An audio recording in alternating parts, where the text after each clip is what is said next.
Shalom chers amis, nous continuons notre conversation sur le Shabbat. Aujourd'hui, nous allons parler de ce que le Nouveau Testament dit du Shabbat. Nous savons que le Shabbat a été créé par Dieu. Nous savons que Dieu a donné un nom spécial à ce jour. Et nous savons que Dieu a béni le Shabbat. Nous savons également que le Seigneur a placé le Shabbat dans les 10 commandements du Seigneur et qu'il a également inscrit le Shabbat dans les fêtes du Seigneur. Ainsi, nous voyons clairement que le Shabbat, c'est un jour spécial béni par le Seigneur, qui faisait partie du dessein du Créateur dès le début de la création, et que le Seigneur l'a mis petit à petit en pratique pour son peuple. On comprend que Dieu agissait de cette manière pour nous enseigner, pour nous attirer vers quelque chose et pour nous montrer quelque chose de spécial. Si le Shabbat apparaît dès les premières pages de la Bible, alors qu'il n'y a pas de loi, pas de règles, pas de restrictions ni de punitions, mais qu'il apparaît simplement comme un jour spécial de Dieu, et plus tard, il se répand sur tout le peuple de Dieu comme une opportunité bénie. Dieu avait définitivement quelque chose de spécial à propos de ce jour-là. Justement, on va apprendre de plus en plus en quoi consiste le dessein et l'idée du Shabbat de l'Éternel. Aujourd'hui, nous allons parler précisément de ce que la Brit Hadasha, ou le Nouveau Testament, dit du Shabbat. Nous savons que Yeshua était juif et que tous ses apôtres étaient juifs également. C'est pourquoi, pratiquement dès le premier chapitre du Nouveau Testament de la Bible, on peut voir que Yeshua et ses disciples célébraient le Shabbat. D'autant plus, chers amis, la première génération des croyants qui rejoignaient la communauté de Dieu, peu importe leurs origines, les Juifs ou les différentes nations, ils célébraient les fêtes de Dieu également et fêtaient le Shabbat certainement. Et nous savons que tous ceux qui ont rejoint Dieu d'Israël à partir d'autres nations ont abandonné leurs fêtes païennes, le culte de leur Dieu païen, et se sont attachés à Dieu d'Israël, le Dieu vivant, et ils célébraient ces fêtes que le Seigneur a désignées, mes fêtes. Et nous savons que le Shabbat est en tête des fêtes de l'Éternel. Mais qu'est-ce qu'on voit dans le Nouveau Testament concernant le Shabbat? Nous voyons que les pharisiens ou le groupe des scribes ont imposé certaines restrictions sur le Shabbat. Ils ont imposé des interdictions. Nous savons que dans le judaïsme, même aujourd'hui, il y a 39 types de travaux qui ne peuvent pas être effectués pendant le Shabbat. Il explique cela par le fait qu'il protège le commandement. Enfin, il existe certaines restrictions pour ne pas violer le commandement. Mais que se passe-t-il quand il n'y a que la religion? Ce qui se passe, c'est que nous obtenons une sorte de liste des règles avec de ce qui est permis, ce qui est interdit, certaines restrictions.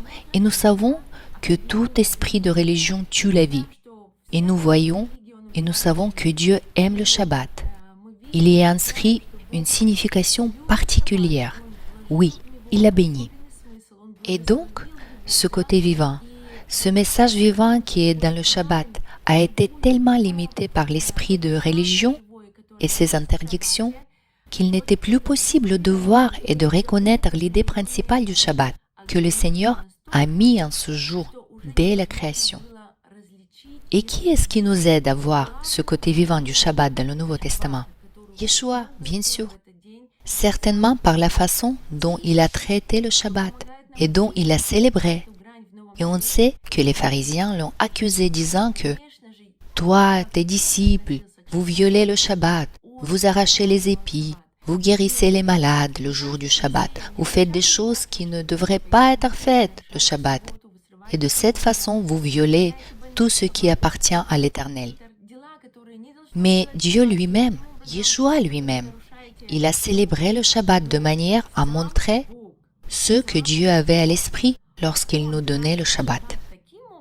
Regardons de plus près et discutons-en. On peut ouvrir l'évangile de Luc chapitre 13 versets 10 à 17. C'est ce qui s'est passé dans l'une des synagogues le jour du Shabbat. Yeshua enseignait dans l'une des synagogues le jour du Shabbat. Vous imaginez?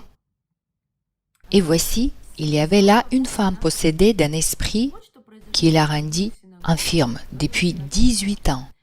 Elle était courbée et ne pouvait pas du tout se redresser. Lorsqu'il la vit, Jésus lui adressa la parole et lui dit, « Femme, tu es délivrée de ton infirmité. » Il posa les mains sur elle. À l'instant, elle se redressa et glorifia Dieu. Mais le chef de la synagogue, indigné de ce que Jésus avait opéré cette guérison un jour du Shabbat, dit à la foule, « Il y a 6 jours pour travailler, venez donc vous faire guérir ces jours-là, et non pas le jour du Shabbat. » « Hypocrite, lui répondit le Seigneur, est-ce que chacun de vous, le jour du Shabbat, ne détache pas de la crèche son bœuf ou son âne pour le mener boire? Et cette femme, qui est une fille d'Abraham, et que sa tante tenait liée depuis 18 ans, ne fallait-il pas la délivrer de cette chaîne le jour du Shabbat? » Tandis qu'il parlait ainsi, tous ses adversaires étaient confus, et la foule se réjouissait de toutes les choses glorieuses qu'il faisait. Alors on voit Yeshua qui va à l'encontre de la compréhension canonique du Shabbat, à apporter la délivrance et la guérison à la fille d'Abraham. Et cela nous rappelle les principes dont nous avons parlé auparavant, ce pourquoi le Shabbat était béni. Quand on regarde les 2 textes des 10 commandements, on s'aperçoit qu'il y a une subtile différence concernant le Shabbat. Et nous voyons qu'il contient un message très important sur le Shabbat. Et je vais vous rappeler brièvement que dans une version, il est dit « Souviens-toi du jour du Shabbat, car le Seigneur est Dieu. Il a créé toutes choses en 6 jours, puis il se reposa de toute son œuvre qu'il avait faite. » C'est-à-dire qu'il y a un aspect qu'on doit se souvenir du jour du Shabbat, car il y a un Créateur dans notre vie, dans notre monde. Et il y a Dieu au-dessus de notre vie. Nous ne sommes pas nous-mêmes de Dieu. Tout ne dépend pas de nous et nous ne contrôlons pas tout. Il y a celui qui est au-dessus de nous. C'est un principe très important du Shabbat. C'est l'un des messages du Shabbat, que si nous entrons dans cette fête, nous réalisons et reconnaissons qu'il y a Dieu sur nos vies et qu'il y a le Seigneur qui contrôle toutes les circonstances et situations de notre vie. Et lui, en effet, connaît déjà la finalité. Dans une autre version des 10 commandements, il est dit de garder ou d'observer le jour du Shabbat, parce que le Seigneur a fait sortir notre peuple d'Égypte avec une main puissante, avec des signes et des prodiges, diverses guérisons, diverses choses incroyables. Et cet aspect du Shabbat nous rappelle qu'il est Dieu qui aime faire des miracles, guérir, délivrer et faire sortir son peuple de tout esclavage et de servitude. Alors, que voyons-nous dans le Nouveau Testament? Nous voyons Yeshua apporter la délivrance et la guérison à la fille d'Abraham le jour du Shabbat. Il célèbre réellement le Shabbat. Il met vraiment en pratique ce principe et manifeste que c'est pour cela que le Shabbat a été béni, pour délivrer, pour guérir, pour apporter la joie au peuple de Dieu et pour affirmer et manifester que oui, en Israël, il y a un Dieu qui est au-dessus de toutes les circonstances, toutes les situations et tous les jugements d'ennemis. Yeshua a fait cela à plusieurs reprises. Nous pouvons lire des histoires similaires, comment il a taquiné quelquefois les chefs religieux et les chefs des synagogues en guérissant et en apportant la délivrance le jour du Shabbat. Par cela, il voulait nous montrer à tous que la fête du Shabbat de Dieu a été bénie pour les miracles, les guérisons et la délivrance, si nous reconnaissons que l'Éternel est Dieu dans notre vie. C'est une fête très importante. Notre Rabbi Boris, ainsi que nos leaders dans la communauté, nous enseignent que lorsque nous allons célébrer le Shabbat avec le peuple de Dieu, il faut qu'on soit dans l'attente des miracles de Dieu, que nous soyons simplement ouverts à l'intérieur de nous-mêmes au fait que cela est un jour spécial créé par le Seigneur, nommé d'une manière particulière et béni par le Seigneur. Dieu veut manifester ses miracles, ses guérisons et ses restaurations en ce jour particulièrement. Si vous regardez le Shabbat de notre communauté, l'Assemblée de Juifs messianiques de Kiev, vous verrez qu'il y a beaucoup de miracles et de guérisons. Les gens sont libérés, guéris, ils font l'expérience de Dieu à nouveau. Ils sont en train de revivre toutes ces bénédictions de Shabbat que Dieu donne. Il est très important de le savoir et de s'y attendre et de le voir sur les pages du Nouveau Testament. Par ailleurs, qu'est-ce qu'on voit d'intéressant dans le Nouveau Testament concernant le Shabbat? On réalise que tout ce Shabbat et tout ce Shalom, tout ce message que Dieu nous donne ne peut être expérimenté par nos propres forces et nos propres efforts.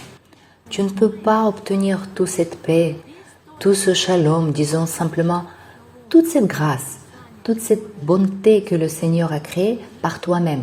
C'est impossible. Mais il est tout à fait possible de le recevoir du Seigneur et il est tout à fait possible de le recevoir par Yeshua, qui est appelé le Seigneur du Shabbat. Nous le lisons avec vous dans Marc chapitre 2, versets 27-28. Puis, il leur dit, le Shabbat a été fait pour l'homme. C'est déjà une belle révélation, n'est-ce pas? Vous imaginez, le Shabbat est fait pour l'homme. C'est comme un cadeau de Dieu qui dit, c'est pour toi. Nous aimons tous recevoir des cadeaux. Nous lisons donc, le Shabbat est pour l'homme et non l'homme pour le Shabbat, de sorte que le Fils de l'homme est maître même du Shabbat. Yeshua, dans le Nouveau Testament, est également le Seigneur du Shabbat, celui qui comprend la plénitude du Shabbat et celui qui est appelé le maître du Shabbat. Tout ce que nous voulons apprendre sur le Shabbat et tout ce que nous voulons vivre comme Shabbat dans notre vie et dans la nouvelle alliance entre Brit Hadasha, c'est possible.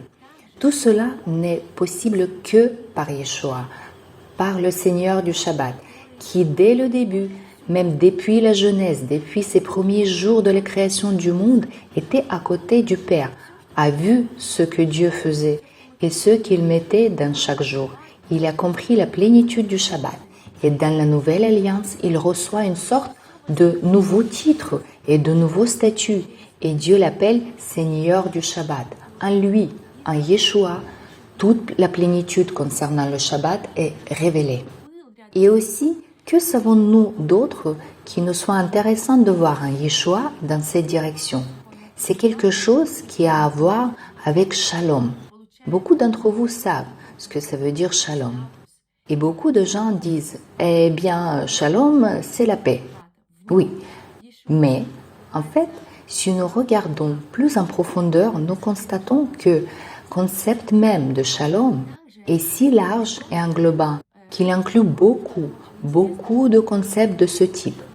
Et l'un des dictionnaires donne jusqu'à 77 significations. Ce qui est Shalom. Shalom signifie bien entre paix, santé, joie, bonheur, plénitude, complétude, intégrité, réconfort, etc. C'est comme, tu sais, l'accord final, la création finale. Si nous créons quelque chose, si par exemple le potier crée une belle tasse ou un beau vase, et voilà, sa touche finale sur sa création, et puis il la regarde et il en est satisfait. Et voit la complétude de la création, il voit la plénitude, l'intégrité. Voyez-vous, quand il n'y a pas de défaut à l'intérieur, il n'y a plus rien qui manque. Oui, c'est tout la plénitude, comme une tasse pleine. C'est tout cela ensemble qui s'appelle Shalom. Et quand on se souhaite Shalom, ou quand on se bénit de ce Shalom, on se bénit où on se souhaite cette plénitude pour que notre vie, notre âme, notre intérieur, nos émotions soient sans dommage, qu'elles soient sans aucun dégât, mais pour qu'ils soient en pleine plénitude et complétude, et dans un bonheur comme celui-là. Convenez que c'est un beau mot, Shalom, que nous pouvons nous dire. Et quand on se rencontre pour le Shabbat, par exemple, qu'est-ce qu'on se dit? Shabbat Shalom. Nous nous disons Shabbat et nous disons Shalom. Et imaginez Yeshua lui-même.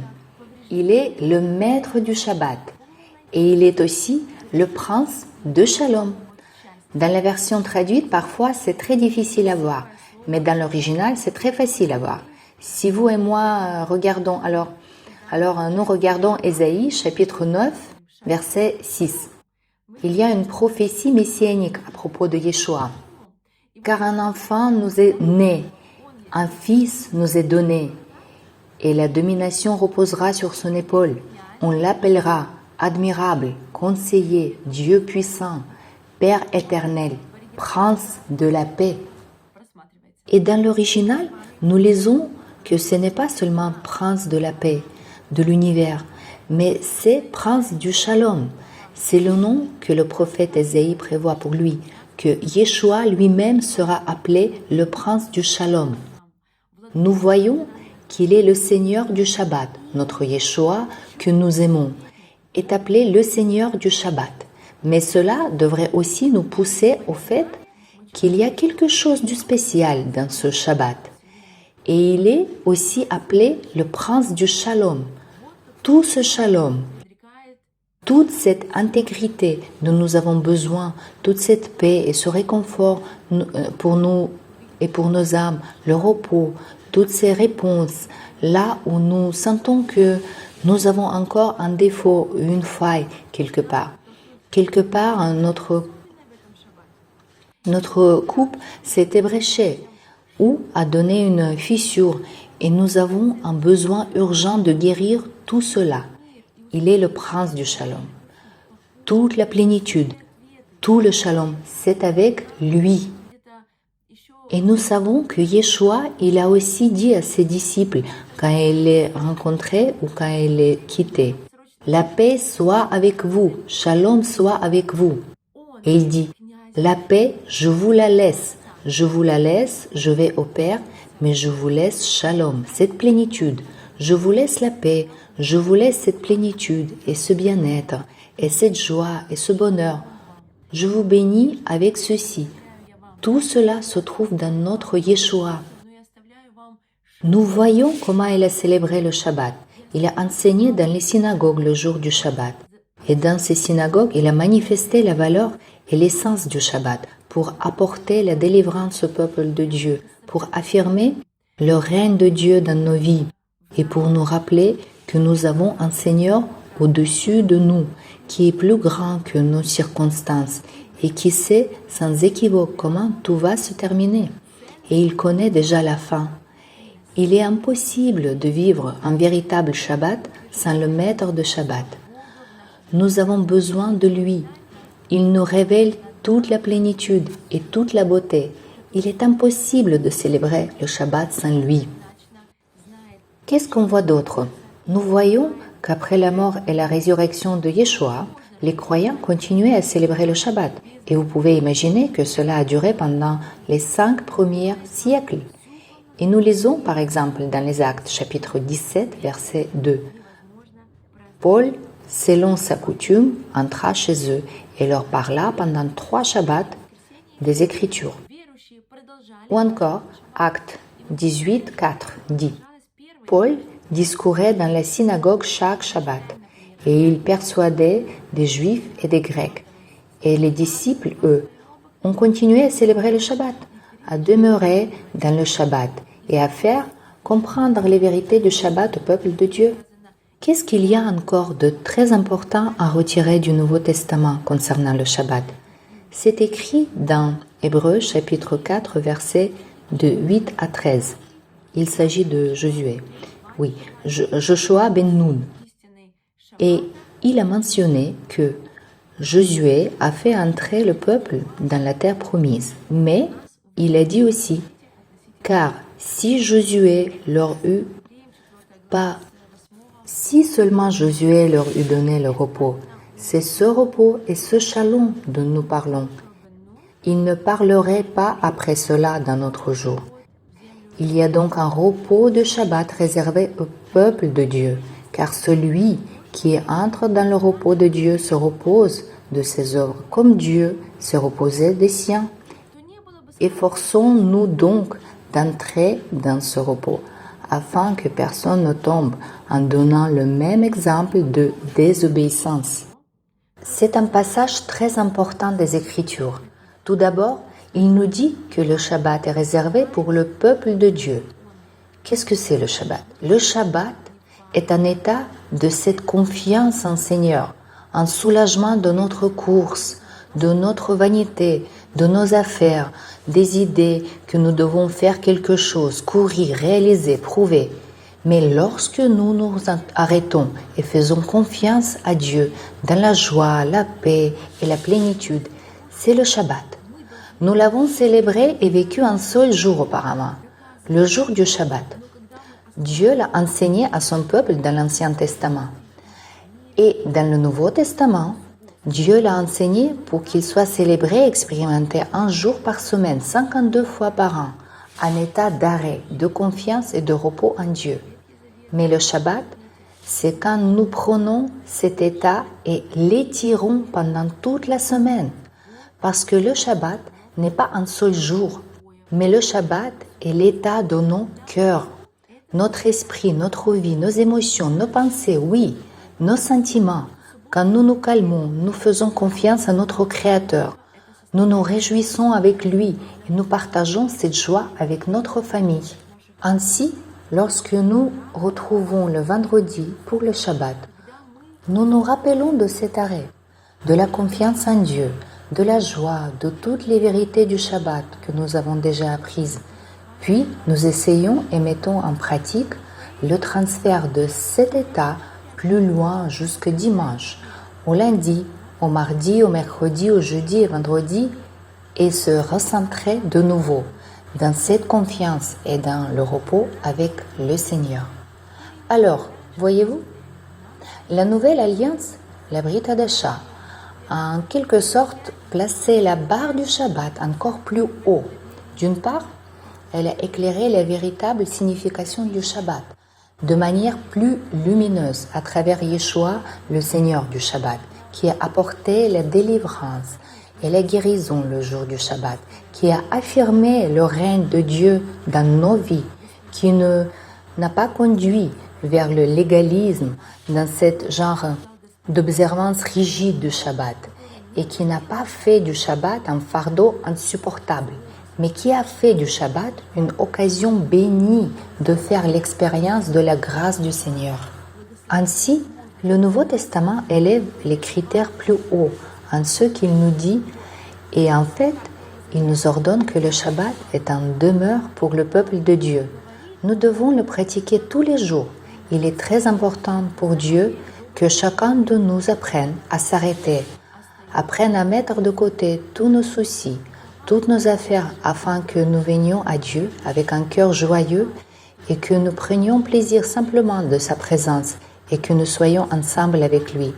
Rappelez-vous, nous avons parlé de cet état de cœur quand tu te sens que tu as déjà tout et que tu as tout accompli et que tout ce que tu voulais est déjà arrivé.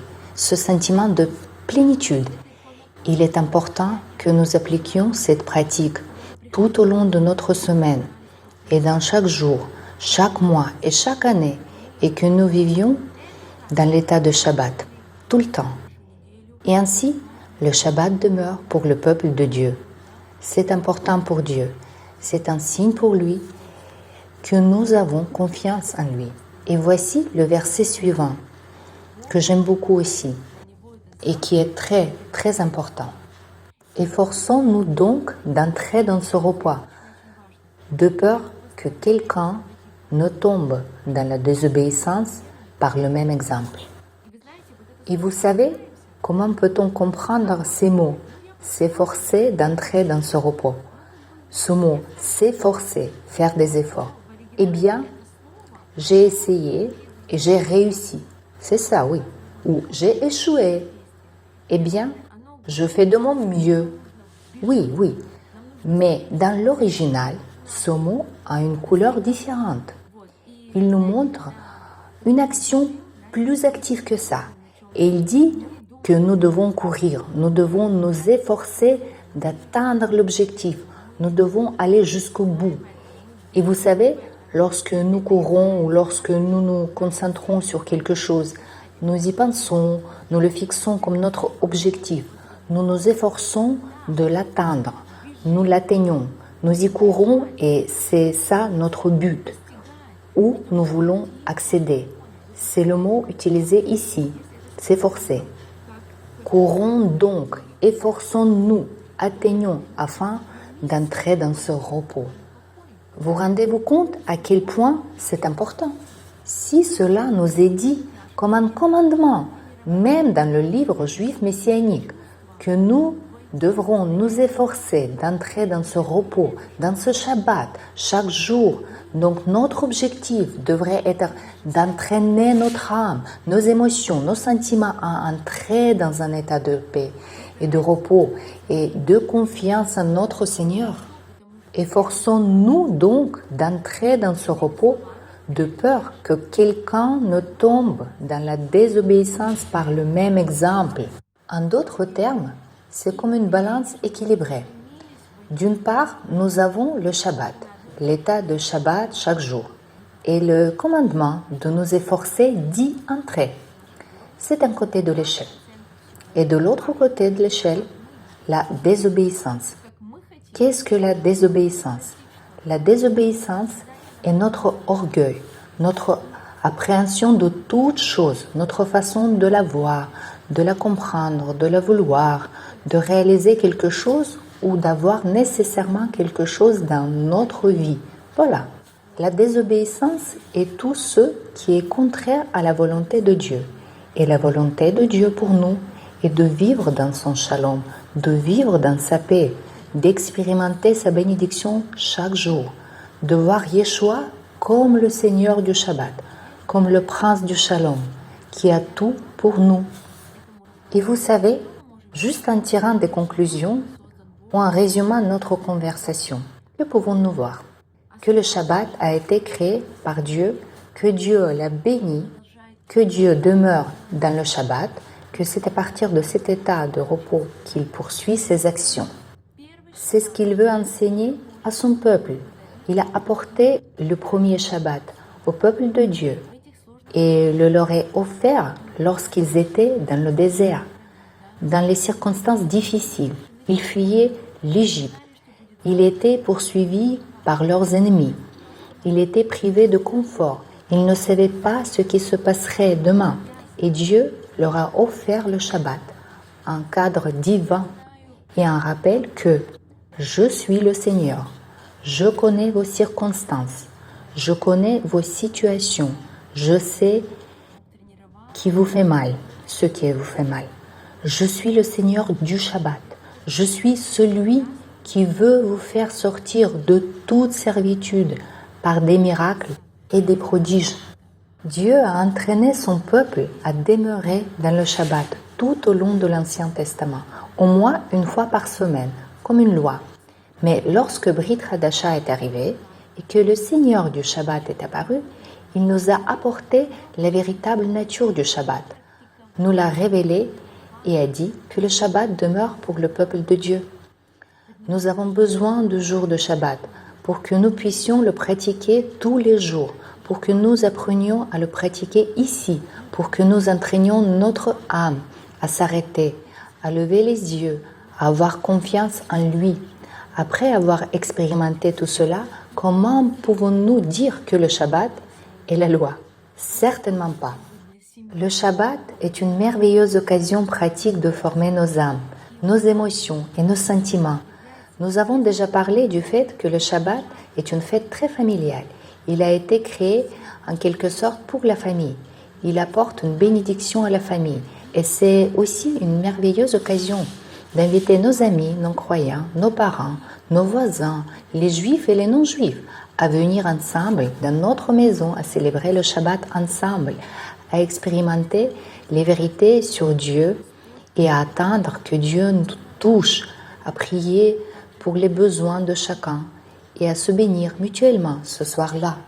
C'est une fête merveilleuse et miraculeuse que le Seigneur a offert à son peuple. Il a également offert aux autres nations, non seulement aux Juifs, mais à tous ceux qui veulent pratiquer les fêtes de Dieu dans leur vie. Que le Seigneur du Shabbat, notre Prince du Shalom, bénisse chacun de nous, embrasse fortement chacun de nous et aide chacun de nous à entrer encore plus profondément dans cette plénitude du Shabbat dans nos vies et à profiter vraiment de ces réponses et de ces miracles qui sont très très proches de chacun de nous. Qu'il nous bénisse et nous donne sa paix, son shalom. Amen.